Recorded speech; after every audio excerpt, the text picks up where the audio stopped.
نازیہ کی نئی نئی شادی ہوئی تھی۔ پہلے پہل تو سبھی خوش اخلاقی سے پیش آتے رہے، پھر آہستہ آہستہ میٹھے بولوں کی پرت اترنا شروع ہوئی۔ دبے دبے لفظوں میں نازیہ کی پکی رنگت پر باتیں ہونے لگی۔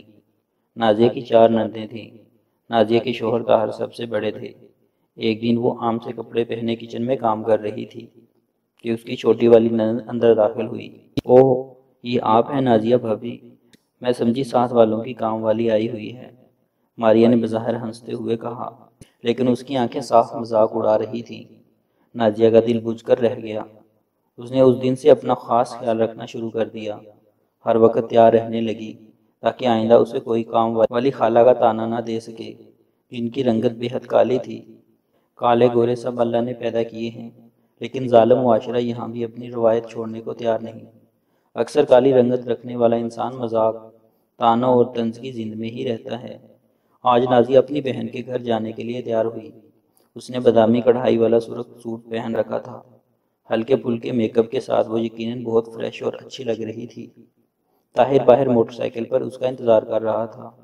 جیسے ہی وہ ہینڈ بیگ سنبھالتے ہوئے کمرے سے نکلی، آنٹی ساس کی کانوں سے ٹکرائی۔ آئے ہائے! ایک تو اتنا کہہ کر وہ منہ میں کچھ بد بدائیں پھر بولی، اوپر سے سرخ سوٹ۔ بیٹا کچھ تو خیال کیا ہوتا۔ چلو شاباش، کسی ہلکے رنگ کے کپڑے پہن کر جاؤ، یہ تو بالکل نہیں جچ رہے۔ یہ سننا تھا کہ نازیہ کی ساری خود اعتمادی ہوا ہو گئی اور اس کو اپنی ٹانگیں بے جان سی لگنے لگی۔ اوف بھابی، آپ نہ بس دھیمے رنگ کے کپڑے پہنا کریں، شوخ رنگ آپ کو بالکل سوٹ نہیں کرتے۔ ساتھ بیٹھی ہوئی نند عائشہ نے ماں کی ہاں میں ہاں ملائی۔ عائشہ خود بے حد گوری رنگ کی مالک تھی۔ اس دن نازیہ کا دل چھناک سے ٹوٹ گیا۔ وہ ٹوٹے قدموں سے باہر کھڑے طاہر کو 5 منٹ بعد آئی کہہ کر اندر کمرے میں چلی گئی۔ تھوڑی دیر بعد وہ نکلی تو عائشہ نے دیکھا اس نے ہلکے براؤن رنگ کا لاؤن کا سوٹ پہن لیا تھا۔ میک اپ بھی صاف تھا اور وہ روئی روئی لگ رہی تھی۔ ایک لمحے کے لیے عائشہ کے دل کو کچھ ہوا۔ خود اس کی بھی کچھ دن بعد ہی شادی طے ہو چکی تھی۔ اس نے سوچا بھابھی سے اپنے الفاظ کے لیے معذرت کر لوں، لیکن نازیہ تیز قدموں سے بڑی سی چادر اوڑھے گیٹ سے نکل گئی۔ ہائے یہ کالی کلوٹی بہو، میرے ہی پلے پڑنی تھی۔ اف، اتنا کالا رنگ!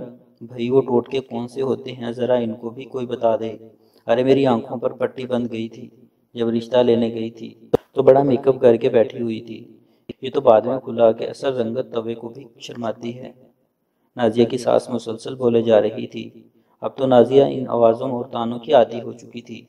اس دن بھی نازیہ کچن میں پیاز کاٹ رہی تھی جب اس کی ساس بولنا شروع ہو گئی۔ دیکھ طاہر، میں تجھ سے کہتی تھی کہ یہ لڑکی تجھے خوش نہیں کر سکتی، اور دیکھ لو وہی ہوا۔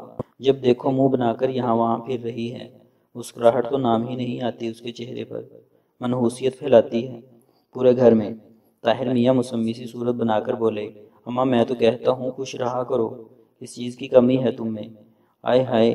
بھائی اگر نہیں سنتی تو فارغ کرو اسے، اور بہت مل جائیں گی میرے شہزادے کو۔ وہ تو بیرونی دروازہ کھٹکا تو دونوں ماں بیٹے کا نازیہ نامہ ختم ہوا، اور نازیہ کے آنسو، جی نہیں، وہ ختم ہی نہیں ہوتے تھے۔ پتہ نہیں پیاز بہت کڑوا تھا یا لہجہ۔ عائشہ شادی کے بعد پہلی بار رہنے کے لیے آئی تھی۔ نازیہ کچن میں بری طرح مصروف تھی۔ اس نے بریانی بنائی، سالن میں کوفتے بنائے اور میٹھے میں فروٹ ٹرائفل۔ جب رائتا بنانے کے لیے فریج کھولا تو وہ دہی غائب تھا۔ اوہ، آنٹی سے کہتی ہوں دہی منگوا دیں، شاید انکل بھول گئے ہوں۔ یہ سوچتے ہوئے وہ کمرے کی طرف بڑھی تو عائشہ کی سسکیوں نے اس کے قدم روک لیے۔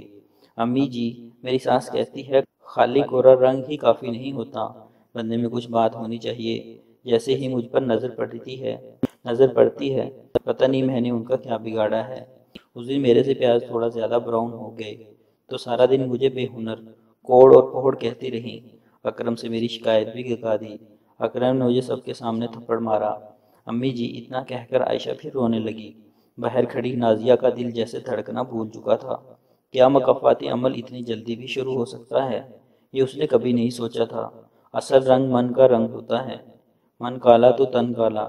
نبی کریم صلی اللہ علیہ وسلم نے فرمایا، مسلمان وہ ہے جس کی زبان اور ہاتھ کے شر سے دوسرے مسلمان محفوظ رہیں۔